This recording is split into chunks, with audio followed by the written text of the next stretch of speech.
Hey guys, what's going on and welcome to a brand new video. In this video today, it is another news video. If you're new to the channel, please subscribe because we're on the race to 700 subscribers, hopefully to hit that before the season starts. So let's get into it. Like the video if you enjoy, and let's get into the whole thing we're going to be talking about today. So the first news we have to talk about is Leeds United lineup. Exciting move for £20 million former EFL Young Player of the Season. So Leeds United are interested in a race now with Bournemouth to sign Finn Azaz. Now, personally for me, Finn Azaz I think is a good player, and I would have taken him in the Championship, and I thought he would have been a good player if he came in last season. This season, however, for 20 million, I do believe 20 million is too much for him. I don't know if he's worth 20 million. Just in my personal opinion, I don't know if he actually is worth the 20 million that we want to pay for him, if he is going to be 20 million, basically. You look at that and you go, where's he going to play? Well, the positions he's played in his career is attacking midfielder, so the cam, or the left wing position. Now, if I was going to have a choice in the Premier League to choose either Finn Azaz or Hamer, I would go with Hamer in my opinion. I'm going to leave a poll actually on my community, on my channel. I want you guys to go vote on that. Which one would you prefer, Finn Azaz, or would you prefer Gus Hamer at Leeds United as your number 10? Now, going into this, let's talk a bit about him. One player Leeds United are reportedly tracking is Middlesbrough Irish international midfielder Finn Azaz. The links come after the attacking midfielder has become a revelation in this team. He's had 45 appearances, with 43 of those being starts, 3,564 minutes played, 12 goals and 11 assists. Now, you can see that he's had 45 starts and 43 starts, sorry, and 45 appearances. That's more starts than Gus Hamer. Plays more minutes than Gus Hamer, you could say, and more reliable to stay fit than Gus Hamer. Even though I think Gus Hamer, the whole thing about him being injured is not true, and he's not injured, but he's more available than what Gus Hamer is. The Irish Sun have believed that Crystal Palace are a long-term admirer of his services, but also that AFC Bournemouth and Leeds United have both joined the race for Azaz signing this summer. So Crystal Palace want him, Bournemouth want him, and now we want him, linked to him. Azaz was excellent for most of the campaign, but his dip in form coincided with Middlesbrough's worst period of the season when he went 9 games without a goal contribution prior to the midweek win over Stoke City. So he went 9 games without a goal and without an assist. Azaz's poor form was a factor in Borough suffering 5 successive defeats as they fell down the Championship table and out of the playoffs contention. Because at the time they were in the playoffs contention, they kind of fell off. But that's not Azaz's fault. You can't put all that on just one player. So, like, you look at that and you say, okay, but you can't just blame it all on the one player. However, he has frequently the man that knits everything together for in attack for them, for this new look of Borough side, following Latte Lar's departure in January, with a number of new pieces of the team bedded in after the point of the season. So they had to bed in a bunch of other players, and the whole thing is we need a replacement to start for Aronson, but 20 million for me being the value just feels a bit too much for me. Now let's go and look at Azaz's previous seasons and of course this season. So we've already mentioned this season, 46 matches played, with 3,590 minutes played, with 12 goals, 11 assists. And then the previous season, he played in the Championship 48 games with 3,218 minutes played, with 11 goals and 10 assists. So that's the last 2 seasons.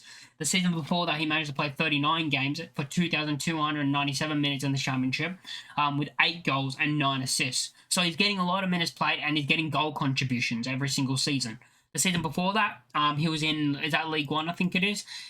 He was playing in League 2, sorry. He was playing in League 2 where he managed to get 7 goals, 7 assists in 44 games with 3,408 minutes played. And then the previous season, he was also in League 2 where he played 43 games, 2,683 minutes played, 2 goals, 2 assists. But the previous 4 seasons, whether that's the League 2 side, but the previous 3 is what we should be talking about, all in the Championship and all going, doing good in that league, doing good. 8 goals, 9 assists, 11 goals, 10 assists, and 12 goals, 11 assists. So a lot of goal contributions in the last couple of seasons for Finn Azaz. Now, he is younger than Hamer, he's 24, but yeah, I wouldn't go for him based off the price. If the price wasn't 20 million, then maybe you go in for him if it was like 12, 13, 14 million, but I feel like 20 million is too much for him. I don't think he's that level. So there is that for me that I don't think we will sign him. So let me know what you guys think in the comment section down below on that one. And the last thing we have to actually talk about is Leeds United are out to sign Porto star with 42 million pound release clause, but we're looking to sign him for a bargain of just £8 million. Leeds United battling with Fulham and Crystal Palace for Porto defender Otavio. The French outlet Team Football has say Lille are leading the charge to land the Brazilian defender Otavio, who has been somewhat indifferent since he's moved to Porto. From Famalicão. Porto will cash in for a fee of £8 million. This is for a player that has a release clause in his contract worth a staggering £42 million. As per O Jogo, the report claims Leeds have been watching Otavio for months, while Fulham have sent scouts to watch him as well. Crystal Palace are also interested in signing him, with Porto president Andrea Villas-Boas willing to cash in on Otavio. It is believed the player is open to a move that provides him with stability moving forward. And at Leeds United, he'll be guaranteed a starting place. Like, you look at that for Leeds United and you say if he comes to Leeds United, he'll be guaranteed a starting place at Leeds United. Because we do need a starting left-sided centre-back, and off the heat map right here, he's played his whole career, basically, most of his career on the left side as a left centre-back. Now, he did play in the Portuguese League this season.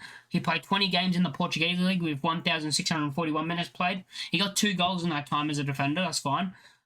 He also played 5 games in the Europa League this season, so he has played in European football. I mean, we've already know that. He also played last season in the 23-24 season in the Champions League. He played 2 games in the Champions League and got 1 assist in that time frame. He played overall in the last 2 seasons. He's played 2,261 minutes played and 3,044. This is the defender that I'd be happy with coming to Leeds. Someone with a £42 million release clause that's going to be coming for just $8 million is an absolute bargain. And if we can land his signature, he'll be a great defender for us and our starting defender, because Strauch can't stay fit, and I think we can get an upgrade on Strauch, because I don't think he's as good as some people say he is. I think he's an alright, good defender, but I think we can upgrade that position. I think that's what we're looking for. We're looking to upgrade that left side centre-back position, and he's the type of player that I'll be fine with coming to Leeds United. Now, there's not much else to talk about him, so yeah, that's about it. If you guys like the video, please make sure to like, comment, and subscribe if you are new, and make sure to leave a comment down below on what you think of both the players, and I'll catch you all in the next one. Peace.